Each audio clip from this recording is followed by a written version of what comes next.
దేవుడు తన బాహుబలం చేత ఐగుప్తు బానిసత్వం నుండి తన ప్రజలను విడిపించెను. వారు సీనాయి పర్వతముకు చేరగా దేవుడు ఆ పర్వతం మీదికి దిగివచ్చి మోషేతో మాట్లాడెను. మోషేకు దేవుడు ఈ ఆజ్ఞలన్నీ వివరించి చెప్పెను. నీ దేవుడనైన యెహోవాను నేనే. నేను దాసుల గృహమైన ఐగుప్తు దేశంలో నుండి నిన్ను వెలుపలికి రప్పించి తిని. నేను తప్ప వేరొక దేవుడు నీకుండకూడదు. పైన ఆకాశమందే గాని క్రింద భూమి అందే గాని భూమి క్రింద నీలయందే గానియుండు దేని రూపమునైనను విగ్రహమునైనను నీవు చేసుకొనకూడదు. వాటికి సాగిలపడకూడదు, వాటిని పూజింపకూడదు. ఏలయనగా నీ దేవుడనైన యెహోవానగు నేను రోషము గల దేవుడను. నన్ను ద్వేషించు వారి విషయంలో 3-4 తరముల వరకు తండ్రుల దోషమును కుమారుల మీదికి రప్పించుచు నన్ను ప్రేమించిన ఆజ్ఞలు గైకొను వారిని 1000 తరముల వరకు కరుణించువాడనై ఉన్నాను.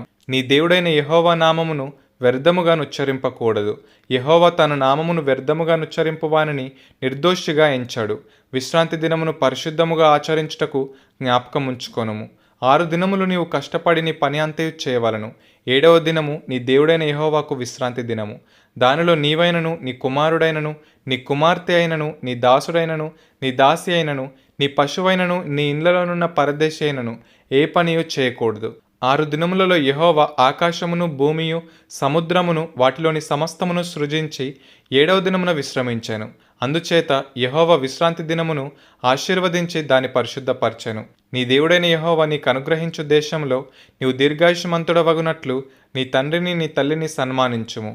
నరహత్య చేయకూడదు, వ్యభిచరింపకూడదు, దొంగిలకూడదు, నీ పొరుగువాని మీద అబద్ధ సాక్ష్యం పలుకకూడదు, నీ పొరుగువాని ఇల్లు ఆశింపకూడదు, నీ పొరుగువాని భార్యనైనను, అతని దాసునైనను, అతని దాసినైనను, అతని ఎద్దునైనను, అతని గాడిదనైనను, నీ పొరుగువానిదగు దేనినైనను ఆశింపకూడదు అని చెప్పాను. ప్రజలందరూ ఆ ఉరుములు, ఆ మెరుపులు, ఆ బూరధ్వనియు, ఆ పర్వత ధూమమును చూచి భయపడి తొలగి దూరముగా నిలిచి మోషేతో ఇట్లనిరి: నీవు మాతో మాట్లాడుము, మేము విందుము. దేవుడు మాతో మాట్లాడిన ఎడల మేము చనిపోవుదుము.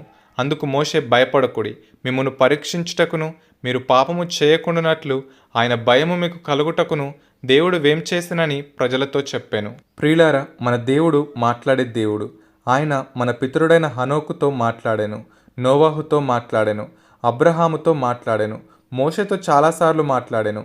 దేవునితో మాట్లాడే పరిశుద్ధత వారిలో ఉంది గనుక వారు దేవునితో మాట్లాడగలిగారు. దేవుడు మనలను ప్రేమించి తన ఆజ్ఞలను మనకిచ్చాను.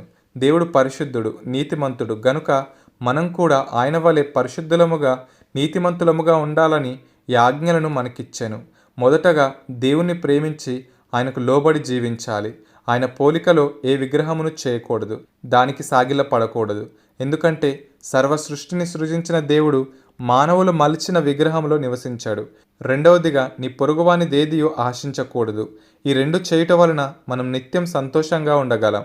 అందుకే ఆయన ఆజ్ఞలకు విలువనిచ్చి విలువైన జీవితం జీవిద్దాం. కంటత వాక్యం: నీ దేవుడనైన యెహోవానగు నేను రోషము గల దేవుడను. నిర్గమకాండము 20వ అధ్యాయం 5వ వచనం. మీకొక ప్రశ్న: ఏ పర్వతము మీదికి దేవుడు దిగివచ్చాను? బైబిల్ రెఫరెన్స్: నిర్గమకాండం 20వ అధ్యాయం 1 నుండి 20 వరకు.